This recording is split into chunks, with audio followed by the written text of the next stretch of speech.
विधानसभा चुनाव में मिली हार के बाद सिरसा से सांसद कुमारी शैलजा गुट लगातार भूपेंद्र सिंह हुड्डा पर हमलावर है। इसी बीच कांग्रेस हाईकमान ने 18 अक्टूबर को चंडीगढ़ में कांग्रेस विधायक दल की मीटिंग बुलाने का आदेश दिया है। मीटिंग में विधायक दल का नेता चुना जाएगा। पार्टी सूत्रों के मुताबिक राजस्थान के पूर्व मुख्यमंत्री अशोक गहलोत, अजय माकन और प्रताप सिंह बाजवा ऑब्जर्वर के तौर पर मौजूद रहेंगे। वहीं हार के बाद प्रदेश कांग्रेस प्रभारी दीपक बाबरिया राहुल गांधी से इस्तीफे की पेशकश कर चुके हैं। इससे उदयभान पर प्रदेश अध्यक्ष पद छोड़ने और भूपेंद्र हुड्डा पर नेता विपक्ष पद पर दावा न करने का दबाव बढ़ गया है। कांग्रेस सूत्रों के मुताबिक हाईकमान फिर से सांसद कुमारी शैलजा को प्रदेश प्रधान बनाने पर विचार कर रहा है। इसी वजह यह है कि हार के बाद हुड्डा उदयभान की जोड़ी अपने घरों में कैद हो गई है। वहीं शैलजा फील्ड में जाकर वर्करों को सांत्वना देती हुई नजर आ रही है। इसके अलावा हरियाणा विधानसभा में नेता विपक्ष का पद भी उन्हीं के करीबी पूर्व सीएम भजन लाल के बेटे चंद्रमोहन को दिया जा सकता है। इसे देखते हुए हुड्डा गुट भी एक्टिव हो गया है। हुड्डा गुट ने प्रदेश अध्यक्ष पद के लिए एससी चेहरे विधायक गीता भुक्कल और नेता विपक्ष के लिए थानेसर से विधायक चुने गए पंजाबी चेहरे अशोक अरोड़ा का नाम आगे कर दिया है। हरियाणा में कांग्रेस लगातार तीसरी बार विधानसभा चुनाव हार गई है। इस बार पार्टी को 37 सीटें मिली, जबकि भाजपा ने 48 सीटें जीतकर प्रदेश में बहुमत हासिल किया है। इस हार के बाद कांग्रेस ने ईवीएम को भाजपा की जीत का जिम्मेदार ठहराया है। वहीं अपनी हार की समीक्षा ही नहीं की। यह पहली बार नहीं है जब कांग्रेस ने प्रदेश में भाजपा की जीत में खामियां बताकर अपने खराब प्रदर्शन को ढकने की कोशिश की है। इससे पहले साल 2014 और 2019 के विधानसभा चुनाव में भी कांग्रेस ने भाजपा की जीत के ही कारण गिनाए। पार्टी ने खुद की कमियां नहीं बताई और न ही किसी नेता ने हार की जिम्मेदारी ली।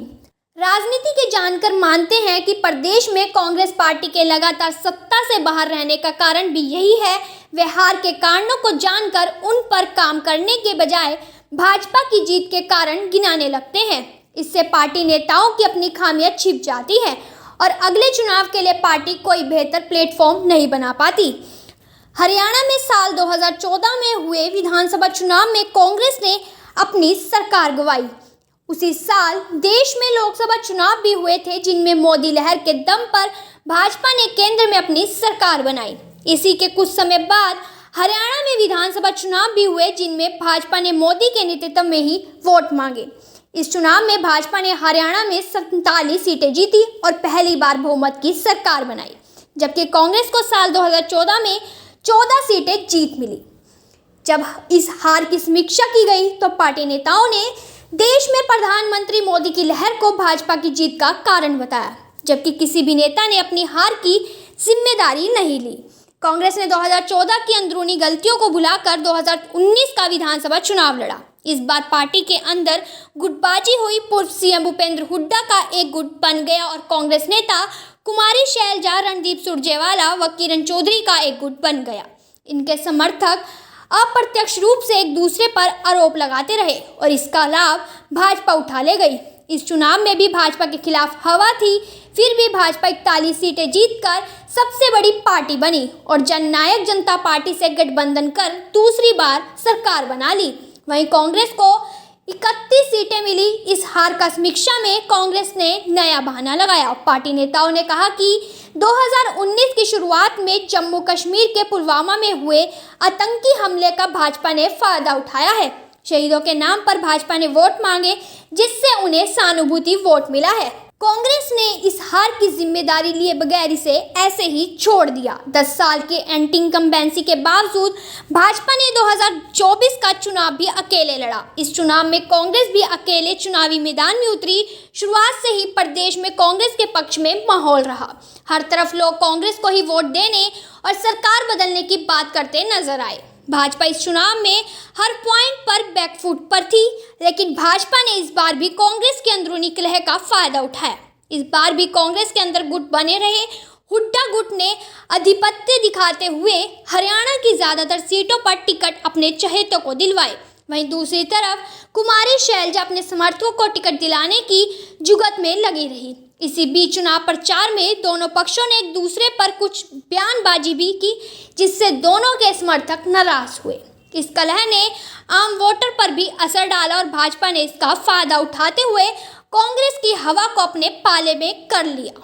जब नतीजा आया तो कांग्रेस पूरी हवा होने के बावजूद 37 सीटों पर सिमट गई, जबकि भाजपा 48 सीटें जीतकर तीसरी बार बहुमत की सरकार बनाने में कामयाब रही।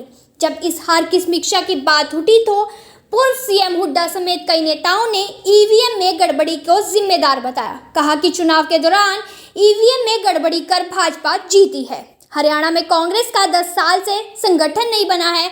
हालांकि प्रदेश अध्यक्ष के तौर पर 3 अध्यक्ष आ चुके हैं।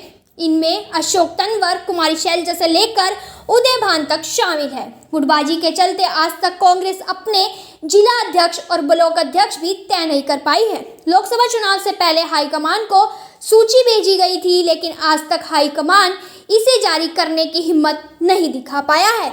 संगठन न होने के चलते कांग्रेस के बस्ते पकड़ने वालों तक की कमी रही।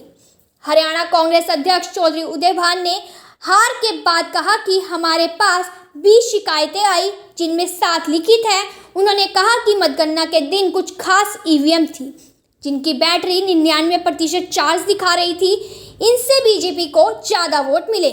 मतगणना के बाद बैटरी इतनी चार्ज नहीं रह सकती। हमारे संदेह का यह सबसे बड़ा कारण है। उन्होंने कहा कि बाकी जो सामान्य ईवीएम थी, उनकी बैटरी 60 से 70% थी। उसमें बीजेपी नहीं जीत रही थी। इस बारे में हमने आयोग को बता दिया है। हमने कहा कि जिन मशीनों की शिकायत की गई है, उन्हें जांच पूरी होने तक सील किया जाए। आयोग ने हमें जांच का भरोसा दिया है।